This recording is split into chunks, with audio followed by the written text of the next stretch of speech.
செங்கோட்டையன் அவர் சொல்கிறாங்கல்ல, ரொம்ப நேர்மையாளர், பண்பாளர், மனிதாபிமானம் மிக்கவர்னு. அது எதுவுமே கிடையாதுன்றது. எம்ஜிஆர் கண்டெடுத்த வைரம் இல்லையா சார்? அப்படி எம்ஜிஆர் 1000 வைரம் கண்டெடுத்திருக்காரு. எல்லா வைரமும் அங்கே இருக்குது.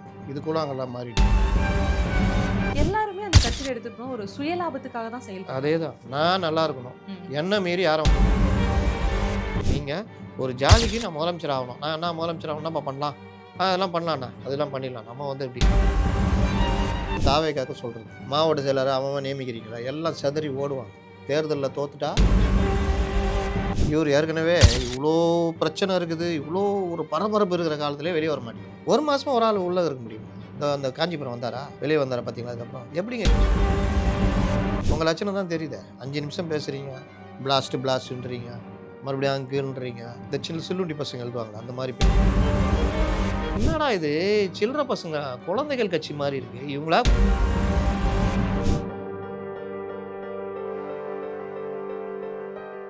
டேக் ஒன் நேயர்களுக்கு வணக்கம். இன்றைய அரசியல் கலந்துரையாடலுக்காக நம்மோடு இணைந்திருக்கிறார் அரசியல் விமர்சகர் திரு முத்தலிஃப் அவர்கள். வணக்கம் சார். வணக்கம் சார். அரசியல் களம் அப்படின்னு பார்க்க போனாலே இப்போ செங்கோட்டையன் தாவேக்கா இதுதான் ரொம்ப ஒரு பேசக்கூடிய ஒரு விஷயமாவே இருக்கு. செங்கோட்டையன் போய் தாவேக்காவில் இணைந்தது தாவேக்காவுக்கு ஒரு பலமா பலவீனமாங்கிற ஒரு கருத்து இருந்தாலும் அது அதிமுகவுக்கு எந்த விதமான ஒரு அதிர்வலியை கொடுக்குது? 530 பேர் குறைஞ்சு போயிட்டாங்க, அவ்வளோதான். அதிமுகலேருந்து ஒரு 530 பேர் போயிட்டாங்க, அவ்வளோதான். செங்கோட்டையன் எந்த காலத்திலுமே ஒரு அக்ரெசிவ் லீடர் கிடையாது. செங்கோட்டையன் அதிமுகவில் நீங்கள் அந்த காலத்துலேருந்து அவர் சொல்கிறாங்கல்ல, ரொம்ப நேர்மையாளர், பண்பாளர், மனிதாபிமானம் மிக்கவர்னு. அது எதுவுமே கிடையாதுன்றது தான் இது. ஆனால் எம்ஜிஆர் கண்டெடுத்த வைரம் இல்லையா சார் அவர்? அப்படி எம்ஜிஆர் 1000 வைரம் கண்டெடுத்திருக்காரு. எல்லா வைரமும் அங்கே இருக்குது. இது கூழாங்கல்லாம் மாறிடுச்சு. நாளடைவில் அது கூழாங்கல்லாம் மாறிடுச்சு. எம்ஜிஆர் கண்டெடுத்த வைரம் தானே, எம்ஜிஆர் ஆரம்பித்த கட்சி தானே. அதை தோக்கடிக்கிற வேலையை பண்ணால் என்ன வைரம்? தங்கத்தில் செருப்பு செஞ்சிருந்தா கூட தூக்கி தலையில் வச்சுக்க முடியும், அது வெளியில் தான் வைக்க முடியும். அப்போ இவர் எப்படின்னா, இவருக்கு நீங்கள் அவருடைய வெளியே போன அந்த ஹிஸ்ட்ரி பார்த்தீங்கன்னா இவருக்கு எந்த பிரச்சனையும் இல்லை. அதாவது எடப்பாடி பழனிசாமி இவர் இருக்கக்கூடாது, இவரை வெளியே அனுப்பணும் தீர்மானிச்செல்லாம் அனுப்பின மாதிரி எதுவும் கிடையாது. இவராக ஒரு விஷயத்தை இவரே எடுத்துக்கிறார். கட்சியுடைய கட்டுப்பாடு, இவர் மாநில தலைவர், கட்சியுடைய மாநில தலைவர். இவருக்கு தெரியும் கட்சியுடைய சட்டத்திட்டங்கள் எல்லாம், நடவடிக்கை எடுக்கிற இடத்துல இவர் இருக்கார்.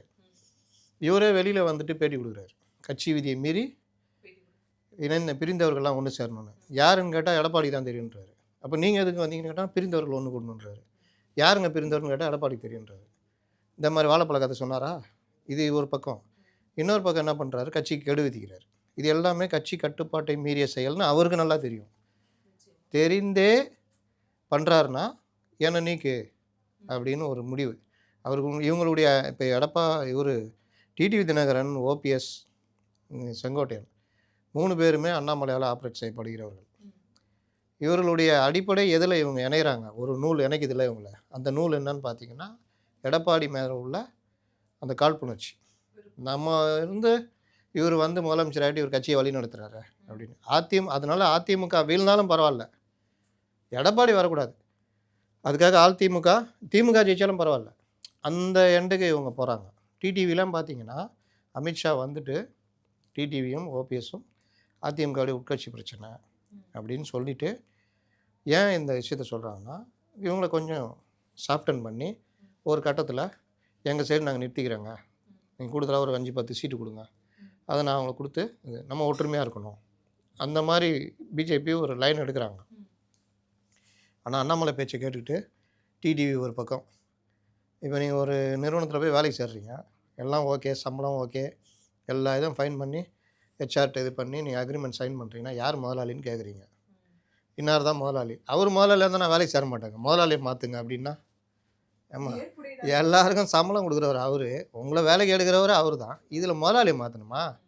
நீங்கள் கிளம்புங்கன்னு வாங்க. டிடிவி அந்த கண்டிஷன் தானே வைக்கிறாரு. கூட்டணிக்குள்ளே வரணும்னா எடப்பாடி முதலமைச்சராக இருக்கக்கூடாது. தமிழ்நாட்டில் என்டிஏ கூட்டணியில் வலுவான கட்சி, 22% ஓட்டு வச்சுருக்க கட்சி, மற்றவர்களுக்கு சீட்டை ஒதுக்கக்கூடிய இடத்துல இருக்கிற கட்சி ஏடிஎம்கே. அதனுடைய பொதுச் செயலாளர் இருக்கவர் எடப்பாடி பழனிசாமி, முதல்வர் வேட்பாளர். அவரை போய் மாற்றினா தான் நான் வருவேன்னா அப்போ இந்த கூட்டணி முறிக்கிற வேலை பண்ணுறாங்க. அப்போது பாஜக எவ்வளோ ட்ரை பண்ணுது, ஆனாலும் இவர்கள் ஒரு அசைன்மெண்ட்டில் இயங்கிக்கிட்டே இருக்காங்க. அதில் லேட்டஸ்ட்டாக இணைஞ்சவர் தான் செங்கோட்டையன். தானாக வெளியில் பேட்டி கொடுத்துட்டு கூடுதலாக நீங்கள் பாருங்கள், இன்றைக்கி செங்கோட்டையனை தாவேகா தூக்கி வச்சு கொண்டாடுது. எம்ஜிஆர் காலத்தில் நீங்கள் என்ன சொன்னீங்க?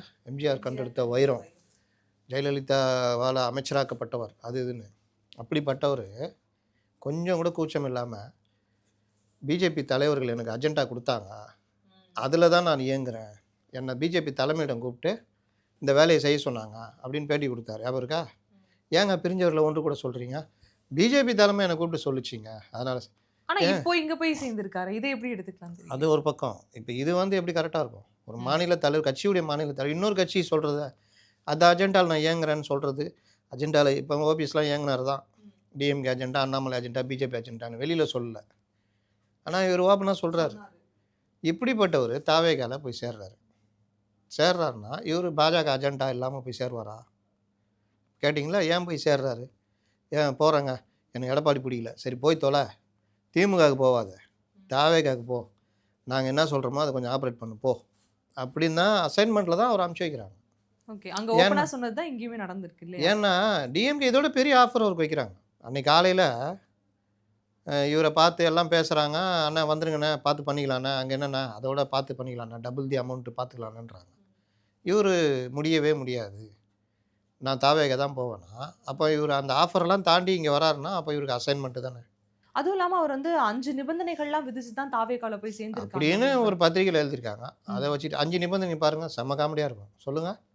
ஒண்ணு வந்து இந்த கொங்கு மாவட்டத்துல வந்து கொங்கு மாநிலம் முழுக்கவே வந்து ஒண்ணு அதிமுகவுக்கு ஃபேவரா இருக்கு. அடுத்து டிஎம்கேக்கு இருக்கு. அதுக்கு அடுத்து தாவேகாவை முன்னிலைப்படுத்தணும் அப்படின்னா, அத நான் சொல்ற வேட்பாளர்கள் இருக்கணும். இவர் ஈரோட்லயும் கொங்குலேயே, அப்படிதான் சொல்லியிருக்காரு. கொங்கு பெல்ட்லேயே இவர் எங்கே இருந்தார்னா கோபிச்செட்டிப்பாளையத்தில் ஆமா, மட்டும்தான் இருந்தார். மற்றதெல்லாம் பார்த்தீங்கன்னா எஸ்பி வேலுமணி, தங்கமணி, பொல்லா ஜெயராமன், மற்ற தலைவர்கள் தான் அங்கே ஆப்ரேட்டு. சேலம் எடப்பாடி, இவர் கோபிச்செட்டிப்பாளையம் மட்டும்தான். அதனால தான் இவர் வெளியே போனப்போ நான் சொன்னால முதல்ல 530 பேர்னு அவங்க மட்டும் கூட போனாங்க, போய் சேர்த்துட்டாங்க, அவ்வளோதான். இன்னும் நிறைய பேர் வருவாங்க அப்படின்ற அதை மாதிரி சொல்லுவாங்க. அன்னூராஜா கூட சொன்னார், நிறைய பேர் வருவாங்கன்னாரு. ஆ. என்னாச்சு? அதை நம்பி சேர்த்துக்கிட்டாங்க.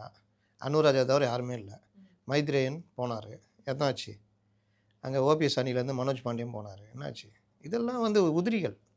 அந்த உதிரியில் கொஞ்சம் ஒரு 200-300 ஆதரவாளர்கள் வச்சுருக்க உதிரி தான் இவர்.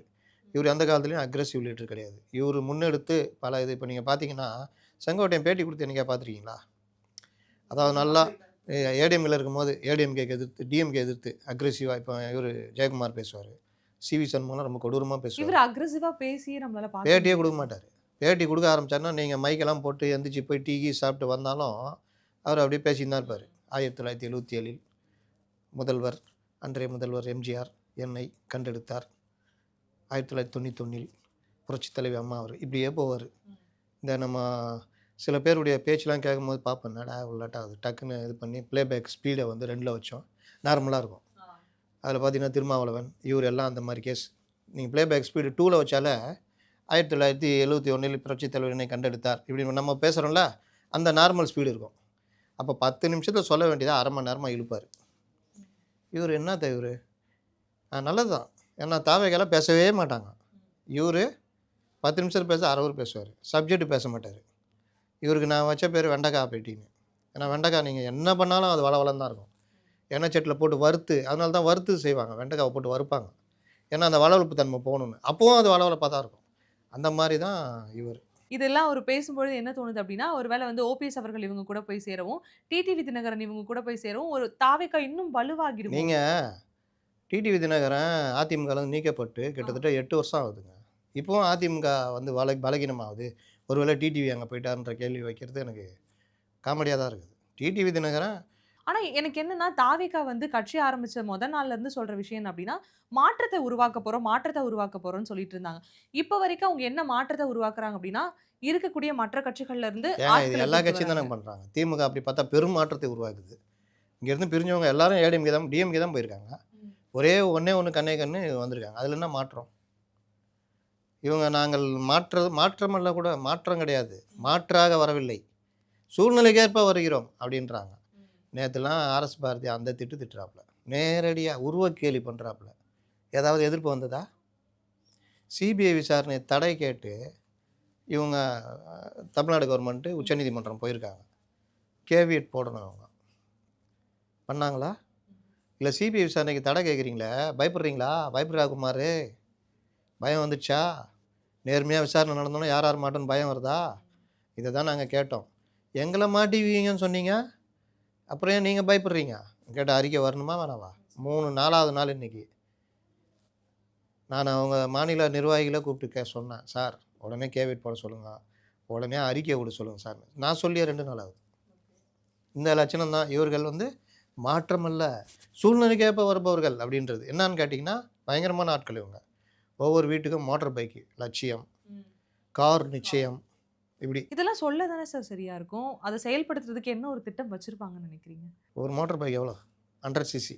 சும்மா இருக்கிறதுலையே ரொம்ப லோ பட்ஜெட்டு. ஸ்ப்ளெண்டரு, இந்த பிளாட்டினா அந்த மாதிரி வண்டிங்கெல்லாம் லோ பட்ஜெட்டு. பை ரோடு ஒரு 1 லேக் வந்துடும். 1 லேக் வந்துடும் சார் 90,000 வச்சுக்கோங்க. 2.5 கோடி குடும்பங்கள் இருக்குது, ரேஷன் அட்டைகள் குடும்பங்கள் இருக்குது. 1000 ரூபா மாதம் கொடுக்குறதுக்கு நாக்கு தள்ளுது. நீங்கள் 90,000 இன்ட்டு 2.5 கோடி எப்படி கொடுப்பீங்க? சரி 5 வருஷமாக நான் கொடுக்குறேன்னா கூட நீங்கள் 2.5 கோடி 5ஆக பிரித்தா கூட நான் 40 லட்சம் வருமா? 40 லட்சம் வரும். 42 லட்சம் வரும். அப்போ 42 லட்சம் பேர் ஒரு வருஷத்துக்கு 42 லட்சம் வண்டி கொடுக்கணும். 42 லட்சம் இன்ட்டு 1 லட்சம் கணக்கு போட்டுங்க. ஏற்கனவே 9 லட்சம் கோடி ரூபா கடனில் ஓடிக்கிட்டு இருக்குது தமிழ்நாடு கவர்மெண்ட்டு. இந்த பட்ஜெட்டில் ஓடிக்கிட்டு இருக்குது. பற்றாக்குறை பட்ஜெட் 28,000 கோடி ரூபா பற்றாக்குறையில் ஓடுது. இல்ல எனக்கு என்னன்னா, நீட் எக்ஸாம்க்கு சொல்லும் பொழுதே வந்து போலி வாக்குறுதிகள் நாங்க குடுக்க மாட்டோம். எது எங்களால செய்ய முடியுமோ அத தான் நிறைவேற்றோம்னு சொன்னவரு, இத எப்படி யோசிக்காம இந்த ஒரு வார்த்தைய அவ்வளோதாங்க விட்டாரு? அவங்க நாலேஜ் அவ்வளோதான். எதுலேயுமே ஒரு தீர்வோ ஒரு பொலிட்டிக்கலாக அணுகிறதோ எதுவுமே கிடையாது. அப்படி பார்த்தீங்கன்னா நீங்கள் இந்த 2 நாள் மழையில் நீங்கள் மழை ஆரம்பிச்சதுலேருந்தே டெல்டா ஃபுல்லாகவே நாசம். நீங்கள் இருபோக விளைச்சல் வந்துச்சு இந்த தடவை. அதாவது 2 மடங்கு வழக்கமாக விளையிறத விட 2 மடங்கு விளைச்சல். அப்போ கவர்மெண்ட் என்ன பண்ணியிருக்கணும்னா, இவ்வளோ விளையுதா அப்படின்னு இந்த நெல் கொள்முதல் மையங்கள் இருக்குல்ல, அதிகமாக போட்டு ஸ்பீடாக கொள்முதல் பண்ணணும். அதற்கேற்ற கிடங்குகள் அமைக்கணும். அதை பாதுகாக்கிற வேலையை பண்ணணும். ஆனால் வழக்கத்தை விட கம்மியாக போட்டு உங்களுக்கு பண்ணாமல் நெல்லுலாம் ரோட்டில் இவங்க கொட்டி வச்சு அதெல்லாம் மழை பெஞ்சு முளைச்சி ஏதோ அறிக்கை வந்துச்சு. சும்மா போக்குக்கு ஏதோ யாரோ விவசாயிகள் பாதிக்கப்படாது பார்த்துக்குங்க இப்படி ஒன்று. அதற்கு பிறகு ஜனவரி மாதம் மழை பெஞ்சதுக்கே இன்றைக்கி 71 கோடி ரூபா இழப்பீடு அந்த விவசாயிகள் அறிவித்து கொடுக்கல. போன மழைக்கு அது கணக்கீடு பண்ணணும், எவ்வளோ இழப்பீடு கொடுக்கணும்னு. அதுவும் பண்ணலை. இதோ இப்போ மழை இந்த இந்த டிட்வா வச்சு செஞ்சு விட்டு வந்துச்சு. இன்றைக்கி ஏற்கனவே 2 லட்சம் ஏக்கர் போச்சு. இப்போவும் மழை நிலை இருக்குது. இதை முதல்வரோ யாரோ போய் பார்க்கவே இல்லை. கண்டிச்சு ஒரு அறிக்கை வரணுமா வேணாவா? நீங்கள் தான் மாற்றத்தை விரும்புகிறவங்க தானே. நீங்கள் தானே மாற்றம் கூட மாற்று அறிக்கையில மட்டும் தானே இருக்கு. திமுக மாற்று தானே நீங்கள். ஏன் ஒரு அறிக்கை வரல? நேற்று பார்த்தீங்களா, மழைக்கு சம்மந்தமாக ஒரு அறிக்கை. யாரோ எங்கேயோ சென்னை முதல் தமிழகம் முழுவதும் மழை நீரால் பாதிக்கப்பட்டு பார்த்து ஏதாவது பண்ணுங்க. அதுக்கு நான் போட்டேன், பார்த்து மயில் இறகால வருடுறீங்க, ரொம்ப மென்மையாக இருக்குது, பார்த்து வலிக்க போகுது, என்னங்கயா அறிக்கை விட்றீங்கன்னு போட்டேன். கீழே வந்துட்டு தமிழகம் முழுவதும் போட்டிருக்காருல, ஒரு வேற என்ன? வலுவான குரலே அந்த பக்கம் இல்லையே சார். இருக்காது. எலைட் அரசியல். ஆ. கார் கொடுப்போம், பைக் கொடுப்போம்னா அதுக்கு அவர் யாதவ் அர்ஜுனா கேட்டால் என்ன சொல்கிறாருன்னா, சிங்கப்பூரில் ஒவ்வொரு வீட்லேயும் கார் இருக்குது. சிங்கப்பூர் ஒரு திருச்சி சைஸ் இருக்கிற ஒரு நாடு. ஒரு நாடுடைய மொத்த பொருளாதாரம், அங்கே இருக்கிற மக்கள் தொகை, இதெல்லாம் வச்சு நீங்கள் சிங்கப்பூரையும் தமிழ்நாட்டையும் கம்பேர் பண்ணுவீங்களா? தமிழ்நாட்டுடைய வரவு என்ன, செலவு என்ன? தமிழ்நாட்டில் சோறு இல்லாமே இருக்கிறான். நீ காரை பற்றி யோசிக்கிற. அப்போ எலைட் அரசியல். சோறு இல்லாதவங்களுக்கு சோறு கொடுக்குற வேலையை பண்ணணும். விவசாயிகளுக்கு இன்றைக்கி பயிர் காப்பீடுலேருந்து பல விஷயங்கள் பாதிப்பு உண்டாகுது. அதுக்காக குரல் கொடுக்கணும். குறைந்தபட்சம் அன்புமணி ராமதாஸுடைய அறிக்கை எடுத்தால் கூட உங்களுக்கு கொஞ்சம் அறிவு வரும். எதையும் படிக்கிறதில்ல, யார் சொன்னாலும் கேட்குறதில்ல. இதுக்கு பேர் என்ன சொன்னால் முட்டாள்தனம்னு சொல்லுவாங்க. முட்டாள்கள் என்ன செய்வாங்கன்னா, நீங்கள் ஏன்பா அப்படி போகாதுப்பா, அந்த சைடில் ரொம்ப பள்ளங்குது பார்த்தா, அது எங்களுக்கு தெரியாதா? வந்துட்ட போயா, நாங்கள் பார்க்காத பள்ளமாண்டு போய் விழுறது. சேம் அதே ஆட்டிடியூடு தான் அவங்க. இது இப்படி பண்ணலாம் அப்படி பண்ணலாம், அதெல்லாம் முடியாது போ. இன்றைக்கி செங்கோட்டையனை தூக்கிட்டு ஓன்னு கொண்டாடிட்டு இருக்காங்களே, இது ஒரு பெரிய காமெடின்னு வச்சிங்களேன். இந்த 2 நாள் கொண்டாடினாங்களா? இப்போ எங்கே போனார் செங்கோட்டையன்? அவர் வந்து தலைமை ஒருங்கிணைப்பாளர் தானே. ஒரு கூட்டத்தை போட வேண்டியது தானே.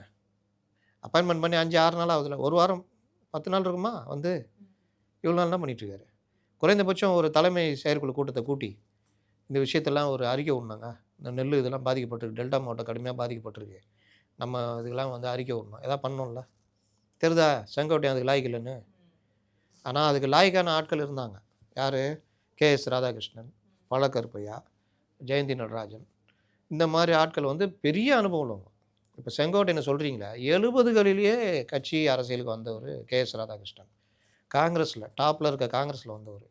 அதற்கு பிறகு டிஎம்கே, எம்ஜிஆர் கூட பழகியிருக்காரு. டிஎம்கே, அதுக்கு பிறகு ஜெயலலிதா கூட பழக்கம். எம்டிஎம்கே, டிஎம்கேவுடைய இக்கட்டான நேரத்துலலாம் அவர் இருந்திருக்காரு. ஐநா வரைக்கும் அவருக்கு தொடர்பு இருக்குது. ஸ்டாலினை ஐநாவுக்கு கூட்டு போனவர். இப்போ இப்படிப்பட்ட ஒரு இது எப்படிப்பட்ட இக்கட்டான நிலை எப்படி இயங்கணும், எப்படி அறிக்கை வரணும்னு இன்னைக்கு வரைக்கும் ஆக்டிவாக இருக்கிறாரு, ட்விட்டர் முதற்கொண்டு. இன்னொரு பக்கம் டெல்லி சுப்ரீம் கோர்ட் லாயரு, அவருக்கு டெல்லி பாலிடிக்ஸு அவருக்கு நெருக்கம். அமித்ஷா முதற்கொண்டு நெருக்கம் அவருக்கு. இன்னொரு பக்கம் பழகற்பையா, தேசிய அரசியலில் இருந்தவர், காமராஜர் காலத்துலேருந்து வந்தவர், பெரிய கட்டுரையாளர், ஜெயலலிதா பீரியடில் எம்எல்ஏவாக இருந்தது. இன்னொரு பக்கம் ஜெயந்தி நடராஜன், மத்திய அமைச்சராக இருந்தவங்க, காங்கிரஸில் இருந்தவங்க, மூப்பனாருடைய வழிகாட்டுதலில் இருந்தவங்க, டெல்லியில் நல்லா பாலிடிக்ஸ் பண்ணக்கூடியவங்க. இவங்க 3 பேரையும் ஆலோசகராக ஃபிக்ஸ் பண்ணுறாங்க. யார்? ஜானும் புஷியும். அப்போ இந்த டிக்கெட்டுங்க யாரும் கிடையாது கட்சியில். ஃபிக்ஸ் பண்ணோன்னா விஜய் சந்திக்கிறாங்க, விஜய்கிட்ட பேசுகிறாங்க, விஜய் கேட்டுக்கிறாரு, டைரியில் குறிச்சிக்கிறாரு, எல்லா ஆலோசனையும் கேட்குறாரு. இப்படியே ஓடுது, விக்கிரவாண்டி மாநாடு வரைக்கும் ஓடுது. மாநாடு முடிஞ்சோன்னா ஜானுக்கும் புஷிக்கும் இவங்கள பிடிக்கல. எப்படி என்னடா இது இவங்க விஜய்கிட்ட நெருங்குறாங்களே அப்படின்னு புஷிக்கு. ஜானுக்கு நம்மளுடைய இதுக்கு இவங்க வேறு மாதிரி கொண்டு போகிறாங்க அப்படின்னு அவர். இவங்கள அப்படியே கட் பண்ணுறாங்க. எல்லாருமே அந்த கட்சியில எடுத்துட்டு போனா ஒரு சுயலாபத்துக்காக தான் செயல்படுறாங்க. அதே தான். நான் நல்லா இருக்கணும், என்ன மீறி யாரும் வந்துடக்கூடாது, என்ன மீறி விஜய்கிட்ட யாரும் போயிடக்கூடாது, என்ன மீறி எந்த வித போராட்டம் நடத்திடக்கூடாது. இப்படி நான் எனதுன்னா பொதுவான விஷயங்கள் தவிர்க்கப்படும். அதனால தான் அந்த 3 பேரும் கான்டாக்ட் பண்ணுறாங்க. இவர் பிளாக் பண்ணிடுறாங்க அவங்க நம்பரை. யார்? ஜானும் புஷியும்.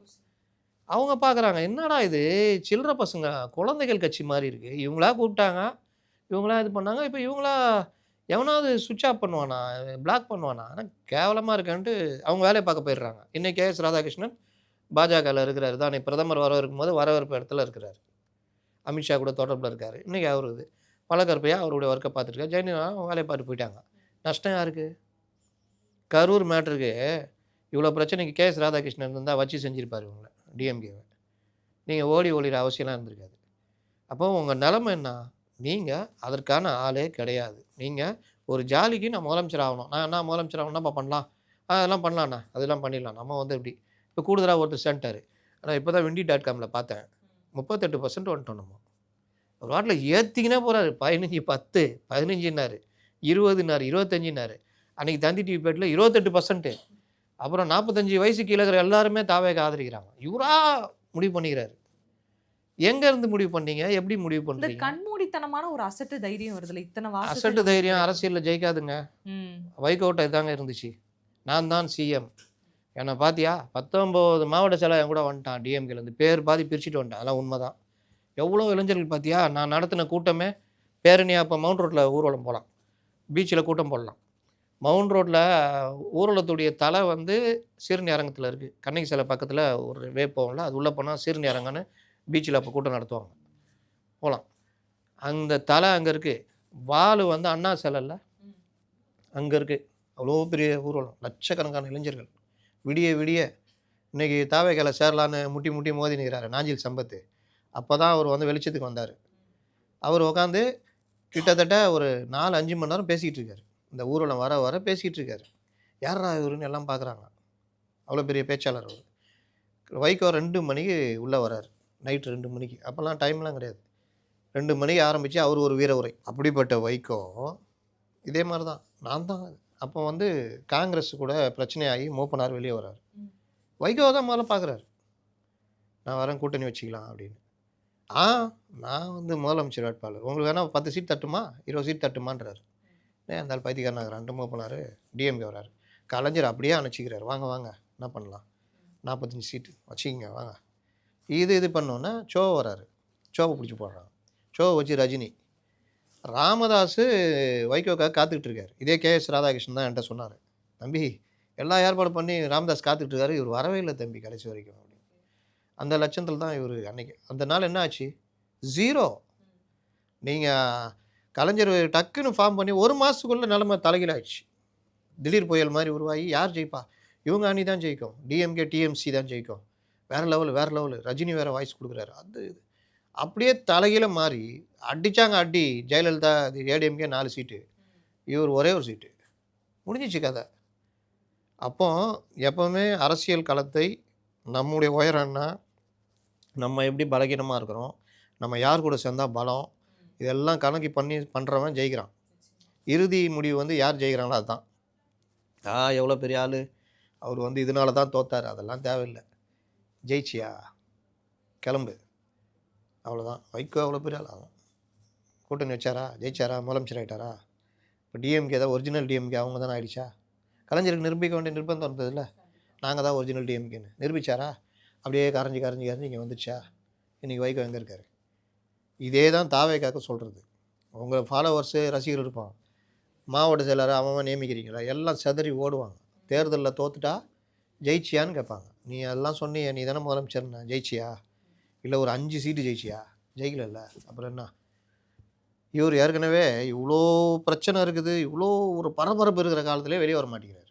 நீங்கள் யோசிச்சு பாருங்களேன், 2 நாள் வீட்டை விட்டு வெளியே வராமல் யாராலும் இருக்க முடியுமா? 2 நாள். ஒரு நாள் அப்படி டிவி போட்டு பார்ப்போம், அப்படி போவோம், அப்படி சுற்றுவோம், இது பண்ணுவோம், ஏதாவது புக்குக்கு படிப்போம், கடுப்பாயிடும். என்னடா இது, 1 மாதமாக ஒரு ஆள் உள்ளே இருக்க முடியுமா? அந்த காஞ்சிபுரம் வந்தாரா, வெளியே வந்தாரா பார்த்தீங்களா? அதுக்கப்புறம் எப்படிங்க இருக்க முடியுது? சரி, அங்கே இருக்கிறேன், நான் ட்ரைனிங் எடுத்துனுக்கிறேன்பா, எல்லாரையும் கூப்பிட்டு பேசிக்கிட்டு இருக்கிறேன், பொலிட்டிக்கலாக ட்ரைனிங் எடுக்கிறேன், படிக்கிறேங்கடி, அப்படி சொன்னால் கூட பரவாயில்ல. உங்கள் லட்சணம் தான் தெரியுதே. 5 நிமிஷம் பேசுகிறீங்க, பிளாஸ்ட்டுன்றீங்க, மறுபடியும் அங்குன்றீங்க, அப்புறம் என்னது பாப்பா, பவள விழா பாப்பான்றீங்க. 75 வருஷம் கட்சிங்க அது. அதை போய் இந்த குழந்தைத்தனமாக பவள விழா பாப்பா அப்படிலாம் இந்த சில்லுண்டி பசங்க எழுதுவாங்களா, அந்த மாதிரி பேசுகிறீங்க. அது எவனாவது லோக்கலில் பேசிட்டு போட்டோம், நீங்கள் தலைவர். அந்த ஒரு கெத்து இருக்கணும். இன்னொன்று, டே டு டே ஆக்டிவிட்டீஸ். இன்றைக்கி இந்த பிரச்சனை, நாளைக்கு இந்த பிரச்சனை. இப்போ மழை பெஞ்சு சென்னையெல்லாம் மோசமாக இருக்குது, நம்ம சென்னை மக்களுக்கு நிவாரணம் கொடுக்கணும், குடிசைவாழ் மக்களுக்கு நிவாரணம் கொடுக்கணும், இப்போ விவசாயி பாதிக்கப்படும், உடனே அறிக்கை வந்துக்கிட்டே இருக்கணும். எதுவுமே இல்லை. இவங்க எப்படி அரசியல் கட்சி நடத்த முடியும்? இந்த லட்சணத்தில் இன்னொரு வெண்டைக்காவை சேர்த்து வச்சுருக்காங்க. நீங்கள் வந்து அவங்க போனால் என்ன லாபம்னு கேட்குறீங்க. அப்புறம் டிடிவி 0.5% கூட ஓட்டு இல்லை. தொகுதிக்கு 300 ஓட்டு 500 ஓட்டு. அப்போ 2000 ஓட்டு அப்படி இருந்தது. இப்போ அவர் கூட அந்த ஆள் எல்லாம் போயிட்டாங்க. பாதி பேர் செத்து போயிட்டாங்க, பாதி பேர் ஏடிஎம்கே வந்துட்டாங்க, கொஞ்சம் பேர் டிஎம்கே போயிட்டாங்க. தங்க தமிழ்ச்செல்வன் டிஎம்கேல இன்றைக்கி எம்பி, செந்தில் பாலாஜி இன்றைக்கி முன்னாள் அமைச்சர், மாதிரி பலரை புகழேந்தி வெளியே போயிட்டார். இங்கே பல பேர் இந்த சைடில் வந்துட்டாங்க ஏடிஎம்கேக்கு. இப்போ என்ன ஆகுது அவர்கிட்ட? செந்தமிழை மட்டும் கூட இருக்கிறாரு. இதை வச்சுக்கிட்டு அவர் அதே திமிரில் பேசிகிட்டு இருக்காரு. இது எவ்வளோ நாளைக்கு ஓடும்? ஒரு தேர்தலில் தோல்வி அடைஞ்சோன்னா அப்படியே போயிடுவார். அவர் எப்போவுமே அப்படி தான், எதையாவது நூற்றி உருட்டிக்கிட்டே இருப்பார், நம்புகிற மாதிரியே பேசுவார். அதில் பெரிய ஆள் அவர். ஸ்லீப்பர் செல்லு எங்கள் ஆளுங்க உள்ளே இருக்காங்க ஏடிஎம்கேல, நேரம் பாருங்கள், பட்டுன்னு ஒரு 30 பேர் வெளியே வருவாங்கன்னு சொன்னாரா இல்லையா? சொல்லிக்கிட்டே இருந்தார். தேர்தல் வந்துச்சு 2021 தேர்தல். ஐயா எங்கேயா ஸ்லீப்பர் செல்லு? வருவாங்க, வெயிட் பண்ணுங்க, அவ்வளோதான். இதே தான் அவர். ஒரு கட்சி ஆட்சிக்கு வரும், அப்படி இப்படி இரட்டை இலை மதிப்பிழந்து விட்டது. 2024 அவ்வளோ அடி வாங்கினப்பவே 22%ங்க இரட்டை இலை வீழ்ந்து விட்டதுன்னு இவர் உட்காந்து ஒரு கணக்கு போட்டு சொல்கிறாரு. உங்களுக்கு எடப்பாடி பழனிசாமி மேலே கோவம்னா தனியாக வச்சுக்கோங்க, அரசியல்ன்றது வேறு. நான் அதை தான் அணுகுவேன்னா, நீங்கள் போய் தாவேக்கால சேர்றீங்கன்னா அங்கே மரியாதை எப்படி இருக்கும்னு தெரியும். பொதுவாகவே நீங்கள் பார்த்தீங்கன்னா, ஒரு வீட்டில் நீங்கள் போய் உக்காந்துருக்கீங்க, அவங்க ஒரு அம்மா போய் பார்க்க போகிறீங்க, அம்மா உட்காரமான்னு பேசிட்டு அவங்க வீட்டில் பையன் வரான், இவங்க தான் இது மாதிரி இவங்க அப்படின்னா அப்படின்ட்டு போனான்னா உங்களுக்கு எப்படி இருக்கும்? மரியாதை தெரியாத பசங்க. இன்றைக்கி பெரும்பாலும் யங்ஸ்டர்ஸ் வந்து இதை ஒரு பெருமையாக நினச்சிட்டு இருக்கிறாங்க. ஒரு மாதிரி இது பண்ணுறது, பூமர் அப்படின்ற மாதிரி அவங்க நினச்சிக்கிறாங்க. ஆக்சுவலாக பூமர்ன்றது நம்முடைய மைண்டு தான் பூமர். எப்படின்னா, ஒரு விஷயம் அப்டேட்டாக ஆகாமல் இருக்கிறீங்கன்னா நீங்கள் பூமர். அது நீங்கள் 20 வயசாக இருந்தாலும் சரி, 60 வயசாக இருந்தாலும் சரி. ஏன் இவங்கள சொல்கிறாங்கன்னா, சில பேர் வயசு ஓட ஓட அவன் அதே தனத்திலே இருப்பான், மாறாமல் இருப்பான். ஆனால் அப்டேட்டாக இருக்கிறவங்களும் இருப்பாங்க. கம்மி வயசில் ஒன்றும் தெரியாமல் தான் செய்கிறது தான் கரெக்ட்னு முட்டாள்தனமாக இருப்பாங்க, அவங்களும் பூமர் தான். இந்த பூமர் தனம் பண்ணுறதை வந்து நம்ம பெருமையாக நினச்சிக்கிறது. யாராவது வந்தால் கூட பொதுவாக ஒரு பண்பாடு, நான் ஒரு வீட்டுக்கு வந்தால் வாங்க வணக்கம், வணக்கங்க நல்லா இருக்கீங்களா, தண்ணி கொண்டு வந்து கொடுக்குறது, அப்புறம் ஏதாவது வேலை இருக்குன்னா ரைட் போங்க நீங்கள் உங்கள் வேலையை பாருங்கள், அவ்வளோதான். அப்போ அவங்களே சொல்லுவாங்க நல்ல பையனாக இருக்கானே அப்படின்னு. இதில் வர்றவங்கள மதித்து நடத்துறதுன்னு பார்த்தீங்கன்னா, இப்போ திமுக அதிமுகவில் அந்த பண்பு இருக்கும், கூட்டணி கட்சிகளை மதிக்கிற பண்பு, கட்சியில் சேர்ந்தவங்கள மதிக்கிறதுன்னு. இங்கே போங்க தாவேக்காக வந்துட்டியா உக்கார் போ, அவ்வளோதான். இதில் கூட்டணி கட்சியாக போனீங்க வச்சுக்கிங்க, சேம் இதே தான். தம்பி இவர் தான் டிடிவி வந்திருக்காரு, அப்படி போவோம். இந்த மாதிரி தான் நடக்கும். இதை அனுபவிப்பாங்க. இப்போ இதில் என்ன பண்ணிட்டாங்க, டிடிவி போகிறீங்களா, இதுக்கப்புறம் டிடிவியை கெஞ்சிற மாதிரி இல்லை, போய் தொலைப்போ அப்படின்ட்டு. கூட்டணி இருந்தால் தானே நீ வேலை காமிப்ப அப்படின்ட்டு இவர் யாருன்னா அசைன்மெண்ட்டில் பிஜேபி இதுக்கு தாவேக்கா போயிட்டார். ஒரே ஒரு ஆள் ஓபிஎஸ் தான், டெல்லிக்கு வா, டெல்லி கூப்பிட்டு என்ன ரொம்ப ஆடுற, நாங்கள் சொல்லுவோம் அது வரையும் ஒழுங்காரு அப்படின்னு சொல்லி அமுச்சு விட்டாங்க. உடச்சி விட்டாங்களா? இதுதான் பிஜேபி. அரசியல் தொடர்பான உங்களுடைய கருத்துக்களையும் என்னோட பகிர்ந்திருக்கீங்க. ரொம்பவே நன்றி. நன்றி.